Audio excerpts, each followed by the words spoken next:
In this video, we are going to see about a complete roadmap to become a data engineer in 2024. Well, 2024 is just a few days away. So if you're someone who is looking to start your career as a data engineer, or if you're someone who is looking to transition to a data engineer role, then this video is for you. This video will be a complete guide from start to finish with every important details for becoming a data engineer. So even though you are an absolute beginner, after watching this video, you'll have a clear understanding of what needs to be done to become a data engineer. So without wasting further time, let's get started. So firstly, in this 2024, let's say you're starting your preparations from the month of January. This roadmap that I'm going to tell you is a 6-month challenge, and this 6-month challenge will have totally 6 stages. So the idea is that you have a month of time to complete each stage. So totally there are 6 stages and you need to complete all the 6 stages in 6 months time period. So now let's see the complete details of the roadmap.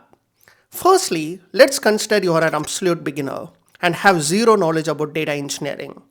I have created this video keeping the beginners in mind since they are the ones who needs to know more details about this stuff. If you are someone who is already experienced, then you might have already known about the stages that I'm going to talk about in this roadmap.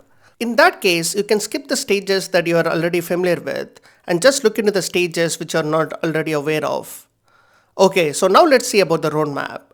So as said before, this roadmap consists of 6 stages. So if you complete all the 6 stages, then even if you are an absolute beginner, at the end of 6th stage, you'll have all the required skills to become an intermediate data engineer. In reality, to become a pro level at something, it requires a lot of experience and practice, right? So I won't promise that you can become a pro level data engineer in 6 months. But what I can guarantee is that you'll have all the required skills to become at least a junior to intermediate level data engineer. Okay, now let's see about the different stages. The first stage in this roadmap would be Python and SQL. Any beginner should start with Python and SQL to become a data engineer. Let's say you are starting this challenge in the month of January and you have full 30 days to complete this stage.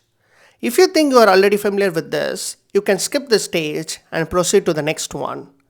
I would say learning Python and SQL is really important to become a data engineer, since one of the main work of data engineer is to interact with the data. And for that, having the knowledge of Python and SQL would be really needed for this role. Okay, now let's see how to learn this better. Okay, I have created a document just for this video, which will be a complete guide for becoming a data engineer in 2024. So this document will have all the information and resources related to the 6 stages that we are going to discuss in this roadmap.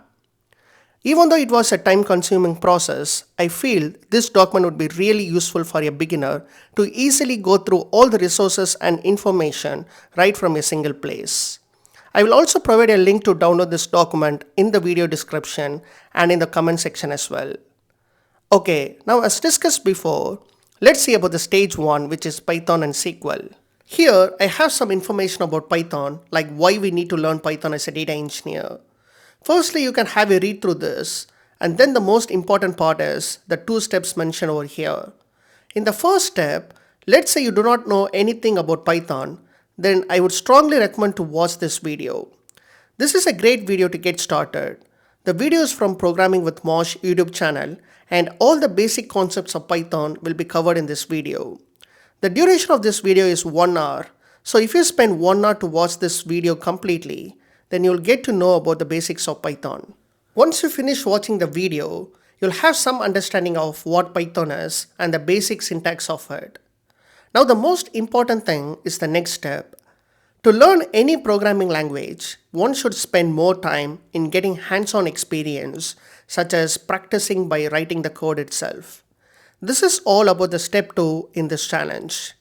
Here, I have provided a link to a wonderful website called W3 Schools. I think most of you might be already familiar with this website, and it looks like this.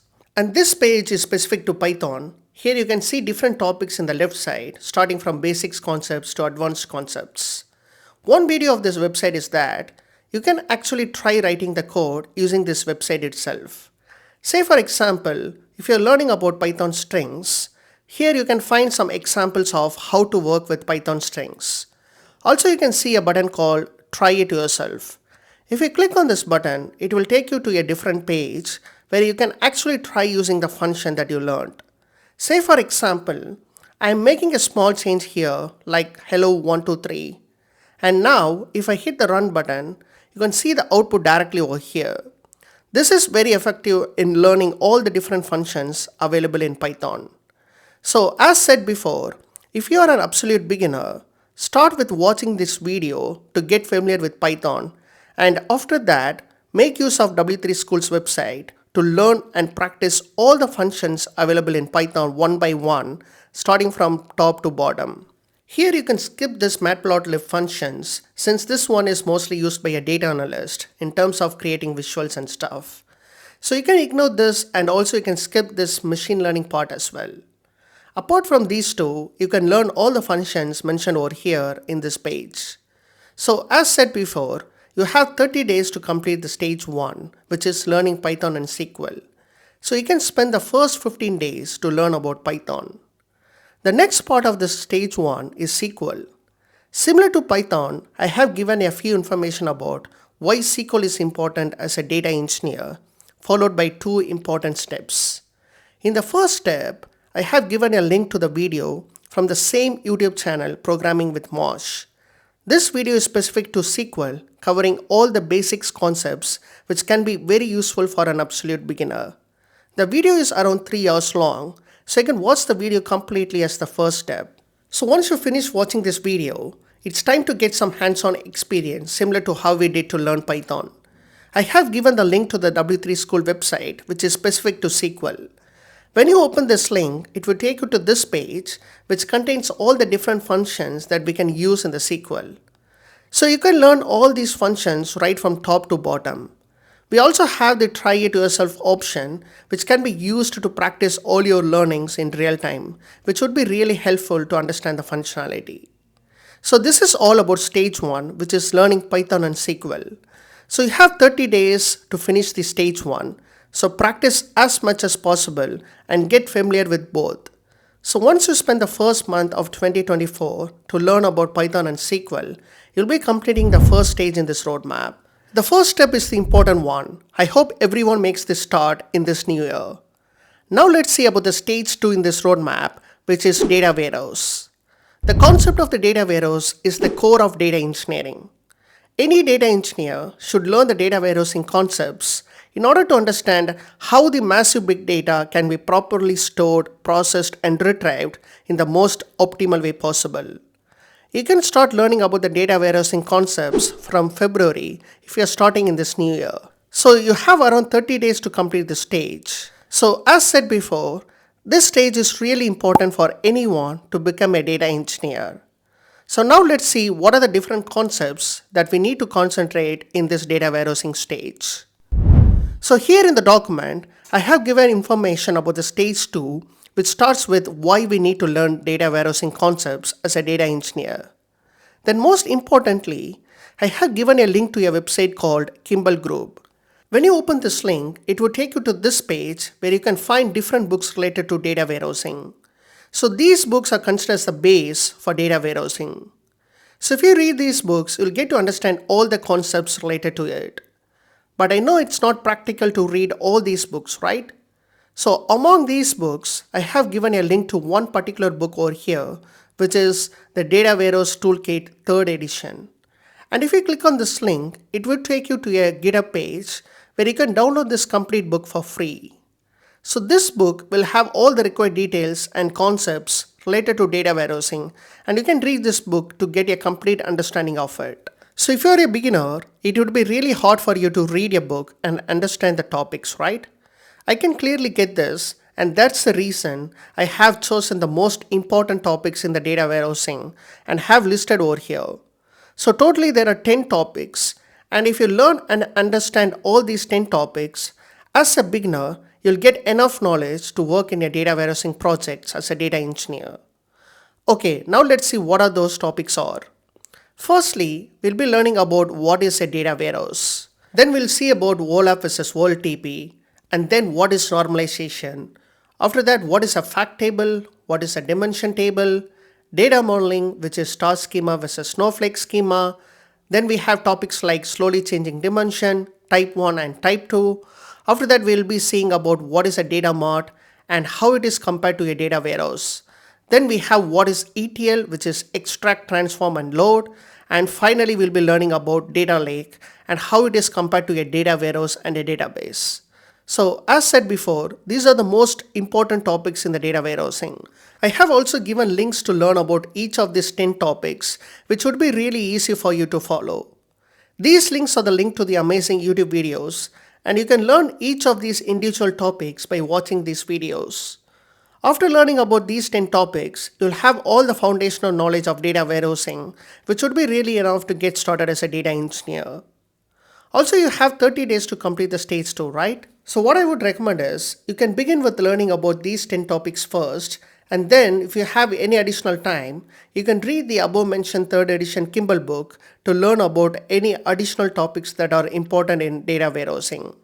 But as a beginner, I strongly believe that these 10 topics would be definitely enough to get started with the data warehousing concepts. So this is all about stage 2, which is data warehousing.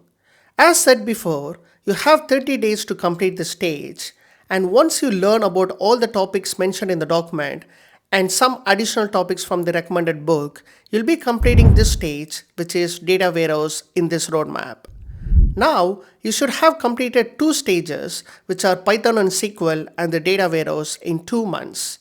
These 2 stages are the most important ones, and it is considered as the base for data engineering. What I mean by this is, you can think of becoming an Azure data engineer, or an AWS data engineer, or a GCP data engineer, or even an on-premise data engineer. For all these roles, these 2 tech stack are common, and it is the base for the data engineer role itself. Okay, so from now on, all the remaining stages in this roadmap, that is from stage 3 to stage 6, I'll be concentrating on the Azure data engineering role. So if you're looking to getting into any other data engineering roles, then you can stop here, since only the first 2 stages are common for any data engineering role. Okay, now let's see about the remaining stages in this roadmap. Okay, so now the 3rd stage in this roadmap is AZ900. So what I mean by AZ900 is, this is the Azure Fundamental Certification. So if you want to become an Azure data engineer, the first thing that you need to learn is about Azure itself. In AZ900, you'll learn different topics about Azure in general, such as how Azure works, what are the different components available in Azure, and all other stuff. So if you complete AZ900, you'll get an official certificate from Microsoft, and you can add this certificate to your CV or LinkedIn, which will boost your profile while applying for jobs. And also it will help you to get a clear understanding of Azure, which is really important to become an Azure data engineer. So you have a month to prepare for this certification, and now let's see how you can spend this 30 days effectively in preparation for this certification. Here in the document, I have given all the information about this AZ900 certification. Firstly, I have given the link to the certification page where you can see all the information about the certification, such as the different topics you'll be learning, like the compute, networking, and storage solution in Azure. So to clear the certification, you need to get 700 marks out of 1000. It may look scary, but trust me, this is one of the easiest exams to clear. There are a lot of resources available on the internet to clear the certification. In the doc, I have a separate section called How to Prepare. Here I have given 3 YouTube video links which I find it really detailed and informative. You can start by watching any one of the videos among these for your preparations. Say for example, this is the video from Free Code Camp YouTube channel, which is around 3 hours long. So you can watch this video completely to get a clear understanding of the different topics in AZ900. So as similar to other stages, you have 30 days to complete the stage. So you can start the preparation by watching any one of these videos, and after watching it, you can spend the remaining time to actually prepare for the questions. In other words, you can test your learnings by answering the real-time questions. So there is a wonderful website called Exam Topics, and I have provided the link to the website over here. So if you click on this link, it would take you to this page where you can find the real-time dump questions related to AZ900. This is a great website which contains real-time questions for different certification. So here for AZ900, they have given totally 451 questions, and you need to practice answering all of these 451 questions after doing the initial preparation by watching the videos. So I would highly recommend you to practice all of these 451 questions before booking for the exam. So here you'll find a button called Go to AZ900 Questions. So if you click on it, this is how the questions look like on the website. Now the most important thing to note here is, for example, if you're learning the first question, firstly you will read and understand the question, and in the bottom you'll have an option called Reveal Solution. So if you click on it, you can find the answer to the question, like these are the options and these are the answers. But you should not blindly think this is the answer for the question and move to the next question, because sometimes the answer provided by exam topics might be wrong. So that's the reason it is very important to check the discussion tab for each question. So if I go to the discussion tab, here you'll find the answers posted by different contributors. So it is very important to check the answers that has high votes, which will be most likely the correct answer for the question. So you can cross-check the answers from the discussion tab and the answers provided by exam topics. So if the answers are different, make sure you go with the answers given in the discussion tab. So it is important to check the discussion tab for each and every questions and compare it against the answers provided by the exam topics, and go with the answers that has the highest number of votes in the discussion tab. So as said before, you need to practice all these 451 questions before booking for the exam. And once you have done practicing all the questions, it's time to book the exam. I have given a link in the doc, and from the link you can schedule the exam. So this exam would be an online based one, and you'll have the flexibility to book the exam based on your availability and time zone. I have also given you a video which explains about how to book for the Microsoft exam. You can watch this video to understand the whole process. So you can spend 30 days to complete this stage, and once you pass the exam, you'll get an official certification and badge from the Microsoft, which would be really cool. After getting this certification, you would be completing the stage 3 in this roadmap to become an Azure data engineer. Now let's see about the first stage, which is Azure DE tools, which is Azure data engineering tools. Okay, we have learned about Azure in the stage 3 and also got certified in it. Now in Azure, we have specific tools related to Azure data engineering. We need to learn about these tools to become an Azure data engineer. Now let's see what these tools are. Firstly, Azure Data Factory. Then we have Azure Synapse Analytics, followed by Azure Databricks, and then we have Azure Data Lake. So these 4 tools are the most important ones in Azure data engineering. In other words, we can say that you cannot see a real-time Azure data engineering project without the use of at least any one of these tools mentioned over here. So it's really important to learn about these tools to become an Azure data engineer. Also, Microsoft have introduced a new tool called Microsoft Fabric, and this tool will be a game changer in the future of Azure data engineering domain, and it will be widely used as well in the future projects. So it's also important to learn about Fabric along with the other 4 tools. Now let's see how we can learn about these 5 data engineering tools effectively. So firstly, in the stage 4, before actually learning about the Azure data engineering tools, I would recommend you to create a free Azure account. Here I have given a link which will take you to this page to create a free Azure account. Microsoft is giving 200 USD free Azure credits to everyone to sign up and practice by creating the different tools in Azure.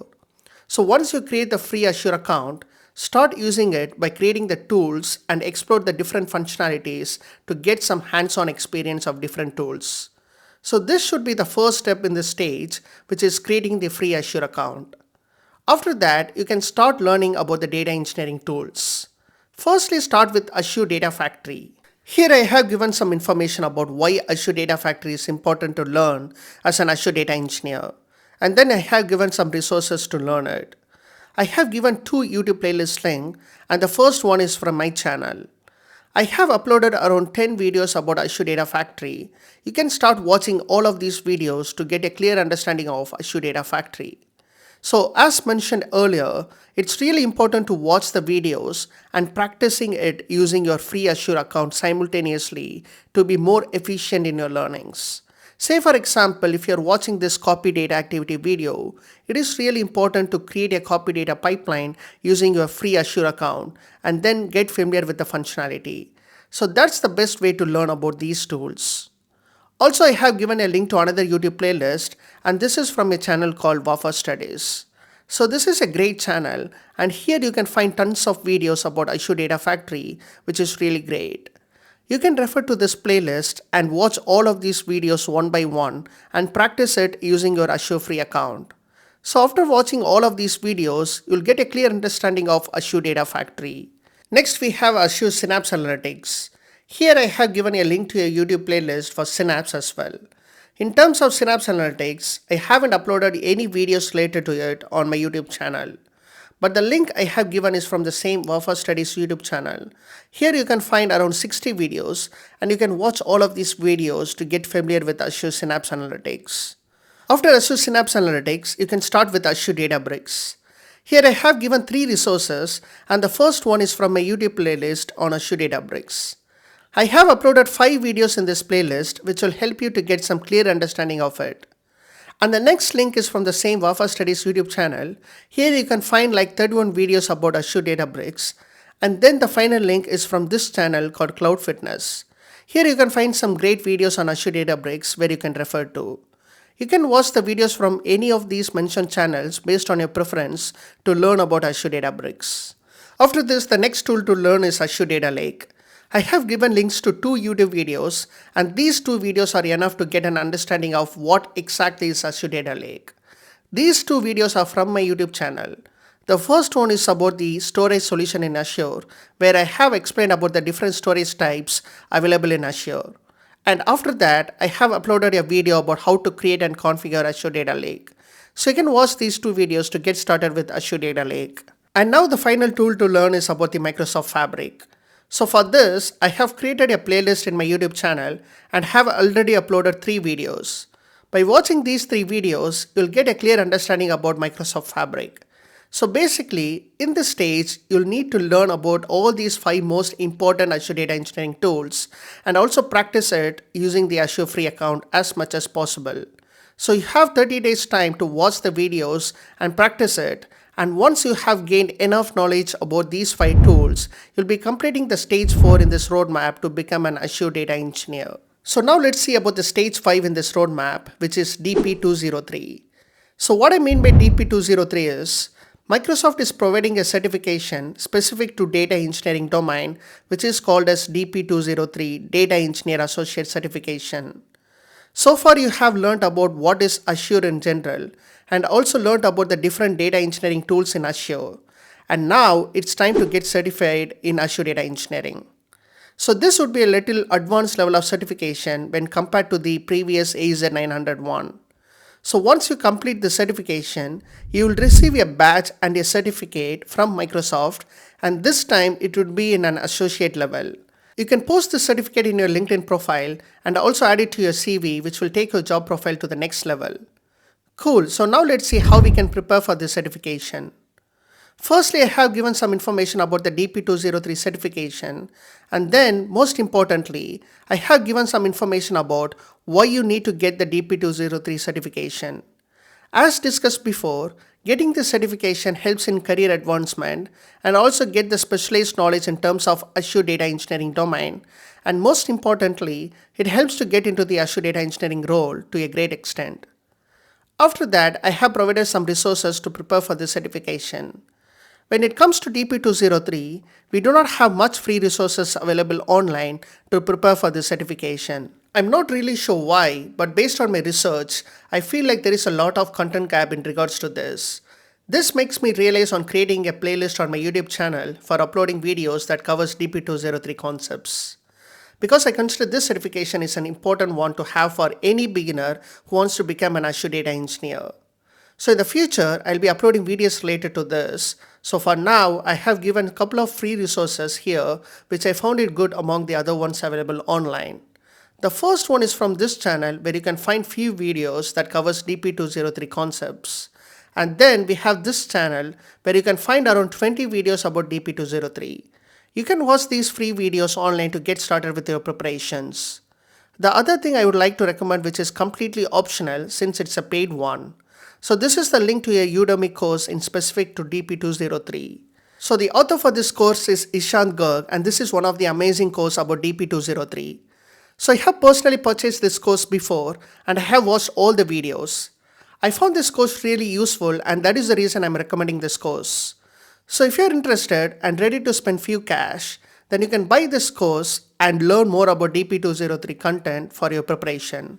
Also look for offers before buying the course, since Udemy will give offers to all the courses frequently and you can buy the course for a pretty cheap price.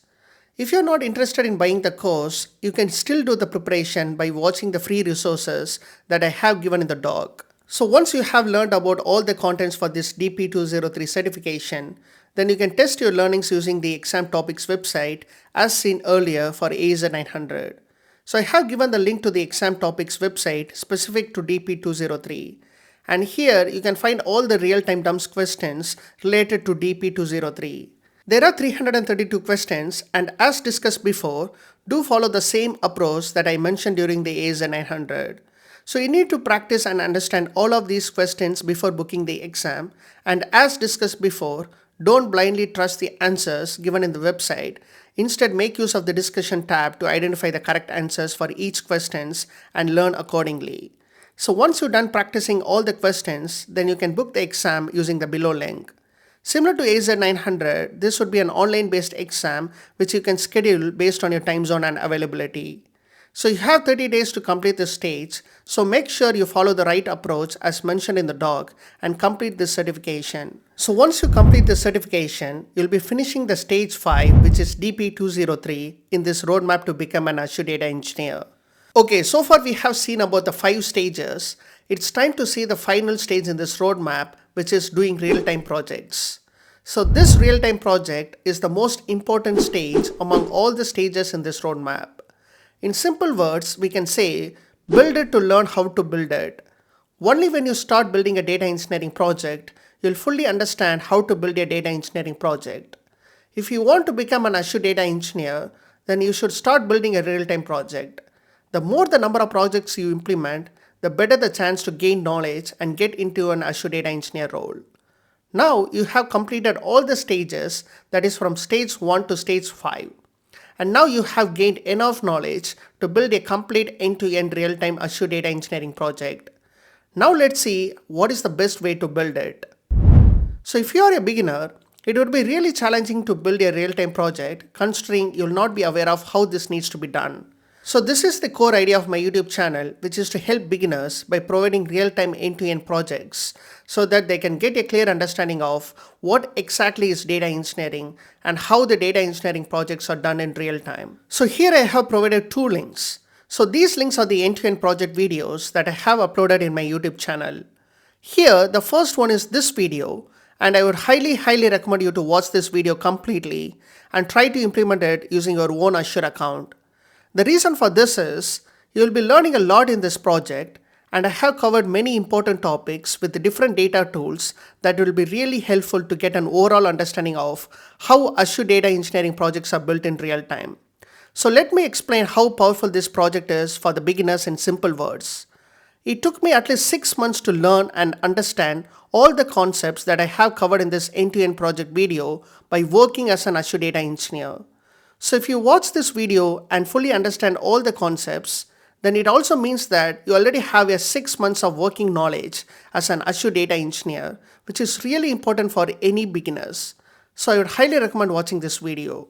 After this, the other project video is about the CI/CD concept, which would be an extension to this project video. Here you'll learn how to deploy changes to multiple environments, which is really important for a data engineer to understand. So you can watch these 2 videos to get started with this final stage, and once you finish watching these 2 videos, in addition to it, I have also provided some of the links to the project videos, which I find it really useful as well. Here the first video is from this YouTube channel called Darshil Parmar. This is a great project video and you can watch this as well. And then we have this channel called Learn by Doing It, where you can find different project videos related to Azure data engineering. You can watch videos from this channel as well. And then finally, I have given the link to this channel called Analytics Cloud, where you can find few videos related to Azure Data Engineering, which is really cool. So overall, I would recommend you to watch as many project videos as possible and not just watching the videos, but try to implement it using your own Azure account. So as said before, the more the projects you implement, the better you get knowledge on Azure Data Engineering. So using the resources from this doc alone, you can implement at least 5 Azure Data Engineering projects, which will really help you to get an overall understanding of Azure Data Engineering. So these are the details I have covered in this document. You can follow this step by step and complete all the stages mentioned in this roadmap. So it took me a long time to prepare this document, but I strongly believe that this would be really helpful to any beginners as a complete guide to become an Azure Data Engineer in 2024. So as said before, I'll provide a link in this video description and in the comment section to download this PDF for free.